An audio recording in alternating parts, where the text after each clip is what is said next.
When I was 12 years old, I remember hearing that my parents were declaring bankruptcy. That had a really profound impact on me as an entrepreneur until well into my 30s and 40s. Even still, I contemplate it from time to time. I didn't understand if we were going to lose our house. I remember feeling really confused and fearful that we would have to move or that we would lose our stuff.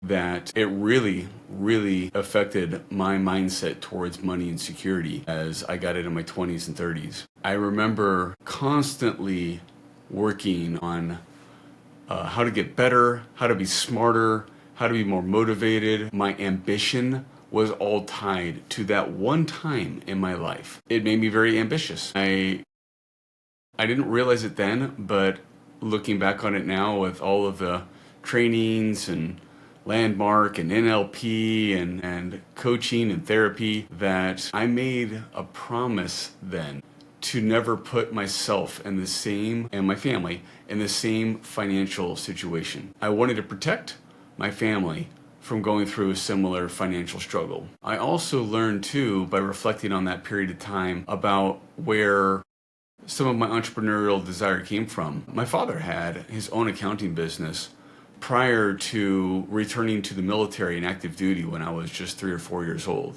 And he moved the whole family from Kansas to Virginia when I was just 3 to go back into active duty as a lieutenant colonel, and later became a colonel in the U.S. Army. It's interesting because looking back on it now too, I'm realizing that even safe careers can carry risks. Working for the government and having a safe and stable job, there can still be turmoil, financial turmoil, that comes with the territory. That's the way it is. But I also think too that bankruptcy and how I felt about it and the fear of it was the tipping point, the beginning of my entrepreneurial curiosity. So I think there were a lot of strong positives that came from that. Reflecting back on it also, I'm also seeing that any single economic downturn or one unexpected expense or event can destabilize an entire household. I work a lot with e-commerce entrepreneurs, and they have some glue that holds them to Amazon or Google, YouTube, eBay, Facebook ads, like that sort of stuff. And any one of those gargantuan platforms has the ability to turn off all sales to those types of companies. One economic downturn for real estate in an area can completely wipe out the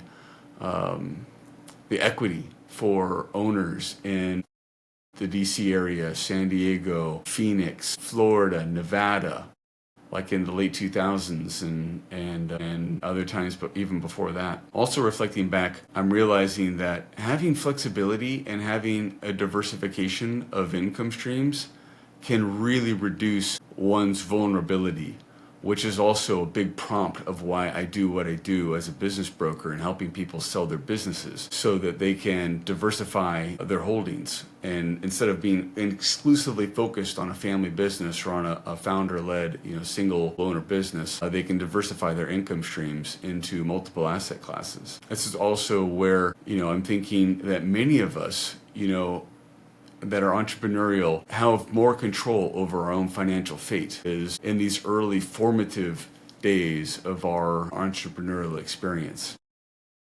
And this is really why I do what I do. I'm a business broker. I sell people's businesses like realtors sell homes. I also help entrepreneurs eliminate their credit card payment processing fees. I want to avoid making my own family money mistakes. And I want to help others do the same. I see now that financial traumas are created, in our 10 years old to 20-year-old, range. And they can be a powerful motivator. They were a huge and powerful motivator for me. Another thing that I learned on, reflecting back is spending time and just reflecting on my childhood has helped me understand some of my other motivators.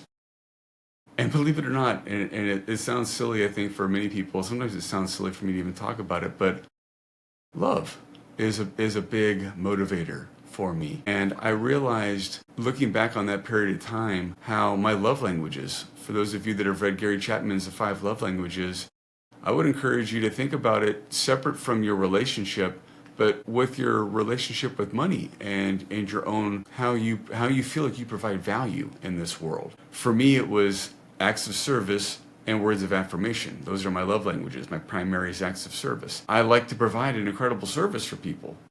And then on the receiving end, I'm not expecting, but I am hoping for genuine words of affirmation from my clients that I've provided them a solid service, a beneficial service. That's why if you look on my testimonials playlist, I have all but 2 of my clients have given me praise that they've been willing to share publicly. And the 2 that hadn't, it was because of confidentiality purposes. They still have other businesses that they're actively involved in, and they didn't want to disclose publicly the nature of their business exit, for confidentiality purposes. Which still gets me just a little bit, because I want all of my clients to share. But, I get it. For them, it's just not appropriate at this moment. There's some other really incredible lessons to be learned from our financial traumas and from our roots, and how we can turn those into sustainable business models. I learned how, for me, that adversity, that financial adversity, created innovation and ambition for me. I became very ambitious from that point forward. I was 12, so that would be middle school. In the first couple of years in middle school, probably not much happened there. But as I got into high school, my ambition really started to take off. My competitive streak really started to take off. Those were some early days that, looking back on those money insecurities, the very deep-rooted money insecurities, they helped me shape wiser decisions as I got older, and really, has shared with me the importance of building a strong foundation and mitigating risk as much as possible. It's the reason why I share so much, why I share content. I'm the only business broker that's sold 9 figures worth of physical products and e-commerce products direct to consumers. I'm the only business broker that's bought and sold 9 figures worth of real estate and has been involved in the real estate industry for decades. I'm the only business broker that has put content out excessively on YouTube, my book, on podcasts. It's why I continue to keep putting myself out there. But it's also, there's a very selfish reason too, is I want to control my lead flow. I want my audience, my potential clients, or friends and family of potential clients, to hear me and to spread my mission of creating these war chests of money by liquidating their businesses, so that they can then use those to create financial security for their families in a way that I didn't have financial security growing up. And you'll find out later in this video series ways that I found myself in the same situation later. I would urge any entrepreneur, any employee, but I'm really speaking to entrepreneurs at this point. If you're a business owner, I would really encourage you to revisit your own memories of money early on and identify any insecurities that you may have around it, and look to how has that created motivation for you? How has that created fear for you? How do you let that fear guide you today? Spend some time and journal. I've spent countless hours journaling. I've literally gone through notebook after notebook about journaling and thinking about, and this is something I really struggled with, is identify the emotion behind these memories. Write out your earliest memories of money and dealing with money and your interaction with money. And then off to the side in the margin, start jotting down what emotions come up for you. What do you remember then, and what comes up for you now, so that you can better understand why you do what you do. One of the things that's really incredible with this opportunity is just understanding that your financial wounds, your financial experiences can surface at really critical moments. And these may not work out to your best benefit. So that's why thinking through some of this and giving it some time and just like processing and going through this can be really helpful, because critical moments like negotiations, hiring, firing, thinking through scaling tactics for your business, advertising tactics for your business, growth strategies for your business, those financial insecurities can bubble up and cause you to make decisions that maybe aren't the smartest decisions for you and your business. Sometimes the best decision may be to shut something down and to walk away from it. We'll talk more about that later in this video series. One of the things that you can take from this as well is overcoming your financial fears can be a key part of your transformation, just like it was for mine. I shifted from selling e-commerce products direct to consumers to masterminds and events and business brokering, because I understood that by selling physical products and communicating with a customer base, I wasn't fulfilling my deep-seated need to provide a service and be rewarded verbally about it. I mostly got complaints about people that their product wasn't shipped on time or they weren't satisfied with it, much more so and much differently than I do as a business broker.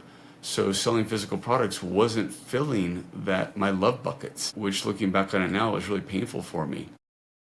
You too can be in control of this. You can be the hero of your own story when you start to look into what are your motivations behind why you're doing what you're doing. This can help you level up your businesses by addressing your money mindset and understanding where your deep-seated needs are for having and fulfilling your love bucket, but also your financial, your war chest, your money bucket as well. I'm here to offer my experience as an owner of dozens of businesses, as a salesperson that's handled hundreds of millions of dollars worth of transactions in multiple industries, as a friend, as a confidant, as a therapist for many of my clients. Many of them have shared how I provide them basically therapy for their business and for their situation, and listen to them and sit with them in the midst of turmoil and frustration and challenges. I've also learned now too, looking back, how to help my clients navigate these pitfalls that I went through, how to navigate their own challenges and frustrations, and how I can do that both ethically and sustainably for both my clients and the counterparties. I primarily serve as a business broker for the sell side of the transaction, so someone that's looking to sell their business. But we have to work with a buyer, what we call the buy side.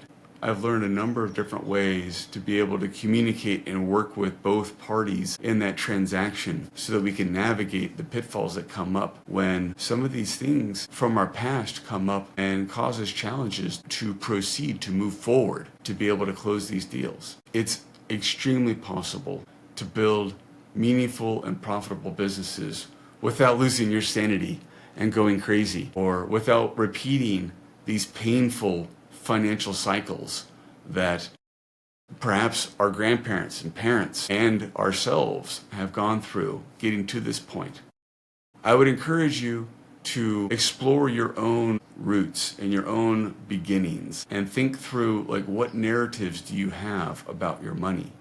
Where does that come up for you in your present? Where can that come up to sabotage you in your future? Where does that come up for you in your past? And if any of this calls to you, if you feel at this point you've gotten to this part of the video and you like what you're hearing, you're curious about this, and you want to continue down your journey and my journey of building financially secure businesses, hit that subscribe button on this video. Smash that like button. Leave me a comment. Tell me, where did your first money frustrations come from? Leave it in the comment below. I respond to all the comments of my videos and all the people that are commenting about it. You're not just somebody sitting on the other side of the screen. You've got a name, you've got a face, you've got a story, and I'm curious about it. So if you'd share your story with me in the comments of this video, I would love to hear it. Thank you for following me and for listening to me, and and I'm looking forward to seeing you on the next one.